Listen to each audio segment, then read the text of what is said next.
तुम्ही गुणाकार करा आणि मग त्या सगळ्यांचं काय करू शकता, वर्गमूळ तुम्ही शोधू शकता. ओके, म्हणजे गुणाकार दोनदा करा, समजा एक 49 आहे, दोनदा गुणाकार करा. पण तसं करण्याऐवजी मी तुम्हाला एक हिंट सांगणार आहे. काय करायचं तर बघा, 40चा वर्ग आणि 50चा वर्ग. 40चा वर्ग किती येणार आहे बघा, 1600. आणि 50चा वर्ग किती येणार आहे, 2500. आणि आपली संख्या किती आहे, 1849. ओके, आता बघा याच्यामध्येच काय असणार आहे, त्याचं वर्गमूळ असणार आहे. कारण 40चा 1600, 50चा 2500, म्हणजे याच्या काय बाहेर जाणार नाही. मग ह्यापैकीच कुठला तरी तो असला पाहिजे. आता कुणाकडून जवळ आहे तो, तर 1600 कडून साधारण किती अंतरावर आहे, 249, किंवा धरा एक 200 अंतरावर आहे. तसं 2500 कडनं किती अंतरावर आहे, साधारण 700 अंतरावर आहे. म्हणजे कुणाकडनं जवळ आहे ही संख्या, तर 1600 कडनं काय आहे, जवळ आहे. मग आता 1600 कुणाचा आहे, 40चा. 40चा तर काय असणार नाही, 41.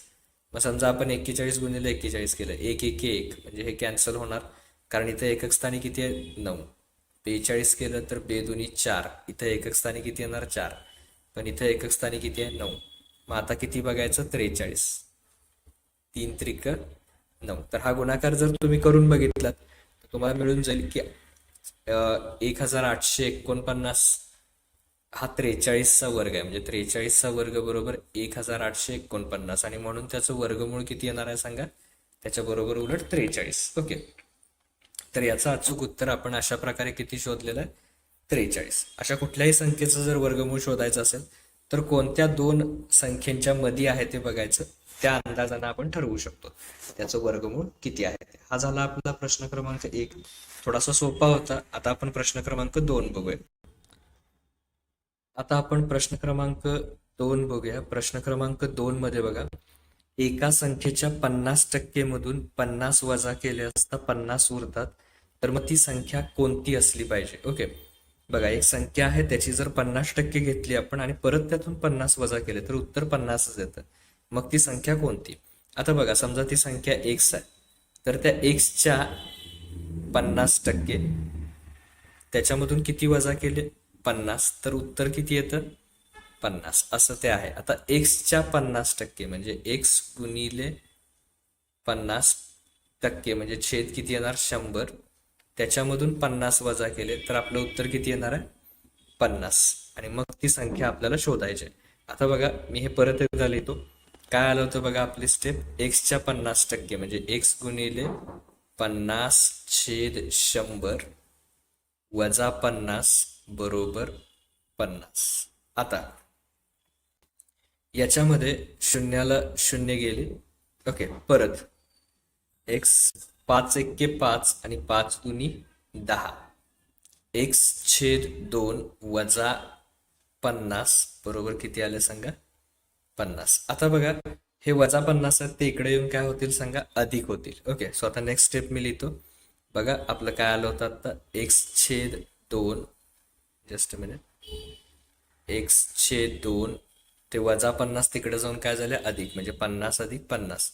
50 + 50 किती आले सांगा, 100. म्हणजे x/2 बरोबर 100 आले. आता दोन छेदात आहेत म्हणजे भागिले आहेत, तर भागिले इकडे येऊन काय होणार, गुणिले, म्हणजे 100 × 2 बरोबर किती येणार आहे, 200. म्हणजे ती संख्या किती असणार आहे सांगा, 200. ओके, जर त्याची अशा प्रकारचे 200च्या 50% काढले, त्यातून आपण 50 वजा केलं तर उत्तर किती येतं, 50. म्हणजे एक्स बरोबर 200.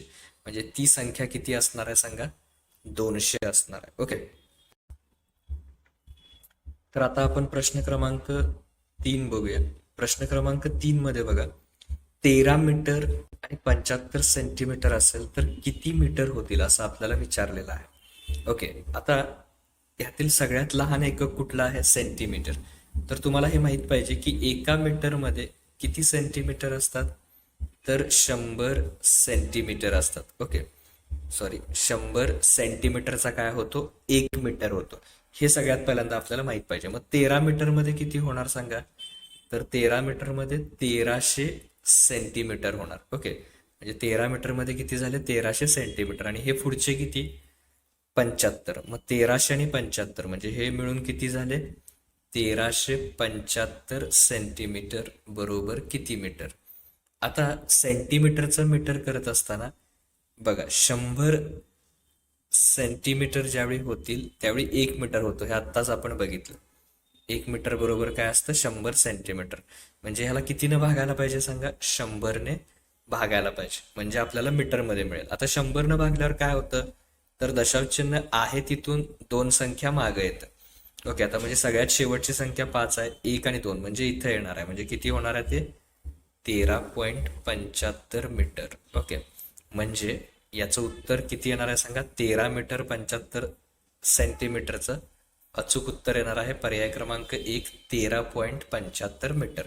ओके, तर अशा प्रकारे आपण काय करू शकतो? त्याचं रूपांतर करू शकतो. हा झाला आपला प्रश्न क्रमांक 3. आता प्रश्न क्रमांक 4 बघूया. तर आता आपण प्रश्न क्रमांक 4 बघूया. प्रश्न क्रमांक 4 मध्ये बघा, एका संख्येच्या 3/4 भाग हा त्या संख्येच्या 4/5 भागातून वजा केल्यास उत्तर 40 येतं, तर मग ती संख्या कोणती असली पाहिजे? आता याच्यामध्ये बघा, एका संख्येचा 3/4 भाग हा वजा करायचा आहे कशामधनं? 4/5 मधनं. म्हणजे आता पहिल्यांदा असं करूया की 4/5 मधून ओके किती वजा करूया? 3/4. मग आता छेद समान करण्यासाठी काय करायचं? तिरकस गुणाकार. 4 चौक 16, मधलं चिन्ह वजा, 5 त्रिक 15 आणि छेदात छेदांचा गुणाकार म्हणजे 5 चौक 20. मग ह्यांची वजाबाकी किती आली सांगा? 16 वजा 15 म्हणजे 1 आणि छेद 20 म्हणजे 1 छेद किती आली? 20. म्हणजे समजा ती संख्या x आहे, तर x चा 1/20 बरोबर उत्तर किती येते? तर 40 येते, म्हणजे 40. मग x चा म्हणजे काय करायचं? x गुणिले 1/20 बरोबर 40.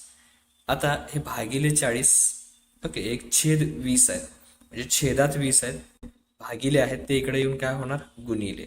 म्हणजे पुढची स्टेप काय येईल बघा? x बरोबर इथे ऑलरेडी इथे 40 होतं आणि ते छेदातले 20 इकडे येऊन काय झाले? गुणिले. म्हणजे बघा 4 दुनी 8 आणि वरच्या 2 0 म्हणजे किती येणार? 800. ओके, तर अशा प्रकारे काय आलं? x बरोबर 800 हे त्याचं अचूक उत्तर आहे. ओके, तर हे आपण काय केलं? ती संख्या शोधून काढली. म्हणजे ती संख्या किती असली पाहिजे? तर 800 असली पाहिजे. हे झालं प्रश्न क्रमांक 4चं उत्तर. चला आता प्रश्न क्रमांक 5. तर आता आपण प्रश्न क्रमांक 5 बघूया. प्रश्न क्रमांक 5 मध्ये काय म्हटलेलं आहे बघा, एका कोणाचा पूरक कोण हा त्याच्या कोटी कोणाच्या 11/5 पट आहे, तर मूळ कोणाचा कोटी कोण किती मापाचा असेल? आता बघा, एखादा कोण दिलाय तर त्या कोणाचा पूरक कोण ओके म्हणजे समजा कोण आहे x, तर त्याचा पूरक कोण किती येणार आहे? तर पूरक कोण म्हणजे काय? दोघांची बेरीज 180 अंश. म्हणजे एक जर x असेल तर राहिलेला किती असणार आहे? 180 वजा x. आणि कोटी कोण म्हणजे काय? दोघांची बेरीज 90 अंश म्हणजे 90 वजा x. तर अशा प्रकारे काय करायचं? पूरक आणि कोटी कोण मिळवायचे. आता दिलेली अट बघा, अट दिलेली काय आहे? जो काही पूरक कोण आहे, आता किती आला होता बघा आपला? 180 वजा x. तो कोटी कोणाच्या किती पट आहे? 11/5 पट. पट म्हणजे काय? गुणिले 90 वजा x. आता बघा इथे छेदात 5 आहेत, ओके म्हणजे भागिले आहेत, तिकडे जाऊन ते काय करायचे? गुणिले. म्हणजे दोघांना पण गुणिले करायचं. 180 ला पण 5 ने गुणायचं, 18×5 = 90 ओके. आणि वरची एक 0 म्हणजे 900 आणि ह्या 5 ला पण गुणायचं म्हणजे वजा 5x ओके हे येणार आहे. आणि परत 11 गुणिले किती केले आपण? 90 केले. म्हणजे बघा 11×9 99 येणार आहे आणि वरची एक 0 आणि 11 गुणिले x म्हणजे 11x. म्हणजे किती आलं बघा? 900 वजा 5x आणि इकडे किती आलं? 990 वजा 11x. तर हे मी परत एकदा लिहितोय, 900 वजा 5x ओके हे आलं. आणि तिथं आपण किती केलं होतं बघा? 990 वजा 11x. मग आता काय करायचं बघा याच्यामध्ये? तर हे 900 ला इकडं आणायचं, म्हणजे याचं चिन्ह इथे अधिक आहे, तिकडे जाऊन काय होईल? वजा होईल. म्हणजे 990 मधनं 900 वजा केलं किती येणार आहेत? 90 येणार आहेत. आणि हे वजा 11 इकडे येऊन काय होणार? अधिक. मग इथे वजा 5 आणि अधिक 11x, कारण तिकडे जाऊन ते काय होणार आहेत? इथं अधिक. चिन्ह भिन्न म्हटल्यावर वजाबाकी. 11 वजा 5 किती येणार आहेत? 6x okay. म्हणजे 6x बरोबर किती येणार आहे सांगा? 90. मग हा गुणिले 6 काय होणार सांगा? भागिले होणार. म्हणजे एक्स बरोबर 90/6 म्हणजे एक्स बरोबर किती आले सांगा? 15 × 90 म्हणजे उत्तर किती आलं? 15. मूळ कोण किती असणार आहे? 15. पण त्याचं काय विचारलंय? कोटी कोण किती मापाचा असेल? आता बघा, कोटी कोण कसा काढायचा म्हटलं मी, तर मूळ कोण जर 15 असेल तर त्याचा कोटी कोण बरोबर 90 मधनं वजा करायचं. ओके, दोघांची बेरीज किती असते? 90. त्यातला एक किती आहे? 15. मग दुसरा किती असणार आहे? तर 75°. म्हणजे याचं अचूक उत्तर किती येणार आहे सांगा? 75°. मूळ कोण 15° आणि त्याचा कोटी कोण 75°. तर अशा प्रकारे आपण काय केलं, हे उदाहरण इथे सोडवलेलं आहे. ओके, पुढील व्हिडिओमध्ये आपण आणखीन महत्त्वाचे प्रश्न बघूया. ओके, त्यासाठी चॅनल सबस्क्राईब करा आणि बेल आयकॉन प्रेस करायला विसरू नका. Okay, thank you.